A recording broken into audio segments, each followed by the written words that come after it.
यह सर्वविदित है कि जब भी परम पुरुष मानव शरीर धारण करके इस धरती पर आते हैं तो इस धरती पर मौजूद संत महात्मा विद्या तांत्रिक हो या विद्या तांत्रिक हो उन्हें आभास हो जाता है।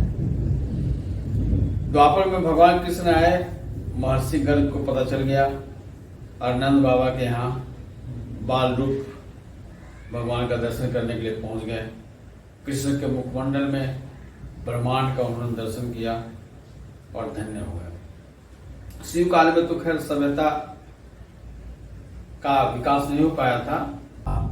शास्त्र के अनुसार हर एक 3500 साल के बाद युग संधि काल शुरू होता है और हर युग संधि काल में परम पुरुष इस धराधाम पे मानव देह धारण करके आते हैं और एक रासलीला रचाते हैं और वहां से मनुष्य की प्रगति का एक नई राह प्रदान करते हैं। तो हिसाब से ये जो कलि युग है यह भी युग संधि काल है।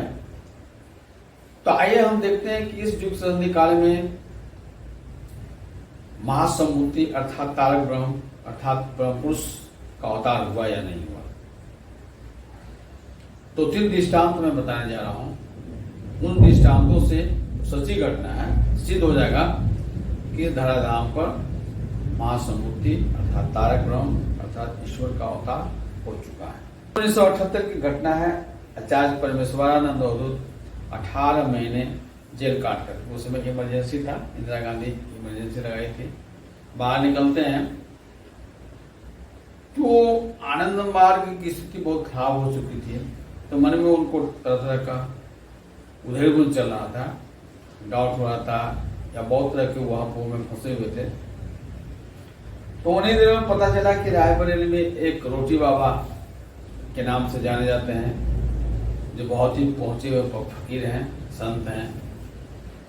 तो उनसे मिलने का इन्होंने प्लान बनाया। अपने साथ आचार्य अपूर्वानंद अवधूत को ले लिए और एक मार्गी को भी ले लिए। उनसे मिलने के लिए जाते हैं। वहां पहुंचते ही बड़े ही सम्मान के साथ रोटी बाबा मिलते हैं इन तीनों से। रोटी बाबा को मैं बता दूं, उनका जो कद काठी था सुभाष चंद्र बोस की तरह था, इसलिए लोग बहुत प्यार करते थे उनमें सुभाष चंद्र बोस का छवि लोग देखते थे और बहुत ही सिद्ध पुरुष थे। उनके बारे में विख्यात था कि जो कोई भी वहां पर कभी भी जाता था तो रोटी खिलाकर ही भेजा करते थे। इन तीनों को देख करके रोटी बाबा कहते हैं कि अरे भाई, तुम जिस गुरु का शिष्य हो वो तो महान है, बेजोड़ है, स्वयं महासम्भूति है, त्रिकालदर्शी है, सर्वोत्तम कोटि का गुरु है, बोलो तो बहुत भाग्यशाली हो, किस्मत वाले हो।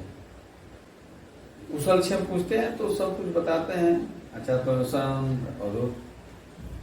रोटी बाबा कहते हैं कि देखो, अपनी इच्छा से ये जेल गए हैं और अपनी इच्छा से बाहर आएंगे, इसलिए तुम लोग को घबराने की कोई जरूरत नहीं।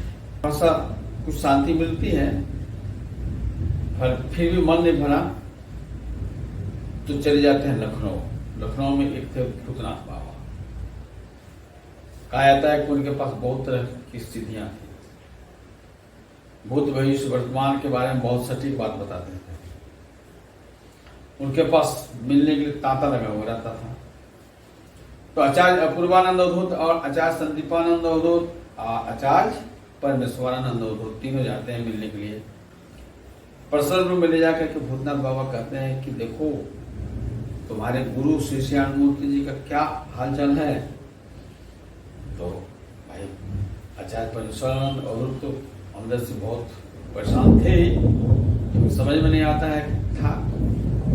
एक तरह से इस तरह की विकट परिस्थिति में थोड़ा सा डाउट भी होने लगता है। भूतनाथ बाबा इनके मन की स्थिति को भाप लिए, कहते हैं कि देखो, तुम जिस गुरु का शिष्य हो ना, वो सर्वोत्तम गुरु है, द बेस्ट मान अर्थात महासम्भूति तारक ब्रह्म, इसलिए घबराने की जरूरत नहीं है। बहुत जल्द वो जेल से बाहर आ जाएंगे, कोई रोक नहीं सकता है, क्योंकि सब कुछ उनकी इच्छा से हो रहा है। इसके बाद दोनों अवधूतों की तरफ देख कर कहते हैं, अर्थात आचार्य पूर्वानंद अवधूत और आचार्य संदीपानंद अवधूत को देख कर कहते हैं कि ये दोनों जो अवधूत है ना, ज्यादा दिनों तक अपने गुरु को साथ नहीं दे पाएंगे। तो बड़ा आश्चर्य होता है कि क्या कह रहे हैं। फिर आचार्य परमेश्वरानंद अवधूत को देखकर कहते हैं कि तुम अपने गुरु को जीवन भर साथ दोगे और उनके मिशन को पूरा करने में तुम्हारा अहम भूमिका रहेगा। परमेश्वरानंद अवधूत कहते हैं कि सही में कुछ दिनों के बाद वो दोनों आचार्य अपूर्वानंद अवधूत और आचार्य संदीपानंद अवधूत संस्था छोड़ देते हैं, लेकिन आचार्य परमेश्वरानंद अवधूत आज भी संस्था में एक अहम भूमिका में है और विषम परिस्थिति में भी अपना इष्ट और आदर्श की रक्षा के लिए संघर्षरत है। तीसरी घटना बताता हूं बंधुओं, आमू जिले के सतबरवा प्रखंड के आपका हलमार गांव में एक वयोवृद्ध मार्गी हैं श्री राम लखन सिंह। एक बार उनको रोहतास जिले के तिलौठू गांव में जाने का मौका मिला। वहां पर एक मित्र थे, उनके साथ प्रहलाद जी भी गए थे। तो जो मित्र थे वो पहाड़ी बाबा के शिष्य थे। पहाड़ी बाबा तिलौठू में बड़ा पॉपुलर थे, बहुत बड़े संत थे।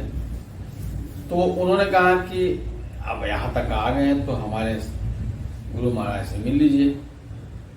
तो ये दोनों और वो तीनों से मिलने के लिए गए। वहां जाते हैं तो अंदर प्रवेश करते हैं तो देखते हैं कि वहाँ का वातावरण बहुत ही पॉजिटिव है, बहुत ही सात्विक है, बहुत अच्छा वाइब्रेशन है। उनके जो शिष्य थे वो लोग कहे कि अभी तो मिलने का समय नहीं है, वो मिलते ही नहीं है।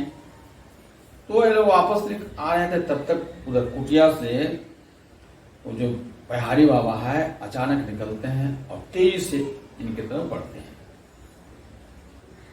अब जो शिष्य थे वहां पर उनको आश्चर्य हो गया कि भाई ये तो अभी निकलते नहीं है, तो कहाँ जा रहे हैं इतना तेजी से। अब सारे शिष्य उनके पीछे पीछे तो लगा कि इन्हीं की तरफ आ रहे हैं। तो सही में पहुंचने के बाद हालचाल पूछता करते हैं कि देखो जी, तुम लोग जिस गुरु के शिष्य है वो सर्वोत्तम गुरु है, महासमुति है, तारक ब्रह्म है, इसलिए गलती से भी उनका सानिध्य मत छोड़ना।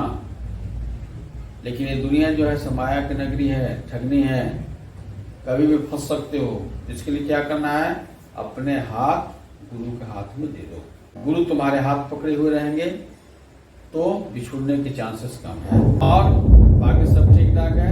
इसलिए तुम लोग एकदम बनिंग रहो। बहुत देर तक बात होती, करीब आधे घंटे तक। तो बंधु, ये जो तीन घटनाएं हैं, तीन दृष्टांत हैं, ये तीनों से प्रूफ हो जाता है कि इस युग संधि काल में श्री श्री आनंद मूर्ति जी महासमुति तारक ब्रह्म स्वयं प्रभु का अवतार थे। उनके फिजिकल बॉडी में रहते हुए जिन लोगों को उनके नाट्य मंडली में शामिल होकर के उनका मिशन को पूरा करने के लिए और सौभाग्य मिला, ये तो बहुत भाग्यशाली है। लेकिन बाद में भी जो अभी आनंद मार्ग ज्वाइन करके साधना कर रहे हैं और जो आनंद मार्ग का मिशन है उसको पूरा करने में अपना अहम भूमिका निभा रहे हैं, वो भी कम भाग्यशाली नहीं है। आनंद मार्गी हैं, आनंद मार्ग का साधक हैं। मन में संशय किसी तरह का नहीं होना चाहिए और लगे रहिए बाबा के मिशन को पूरा करने के लिए। और जो बाकी लोग हैं जो अभी तक आनंद मार्ग ज्वाइन नहीं किए हैं, जो आनंद मार्ग की साधनाएं नहीं करते हैं, वो लोग भी आनंद मार्ग में आकर के अपना जो जीवन का परम लक्ष्य है, चरम लक्ष्य है, उसको पूरा कर सकते हैं।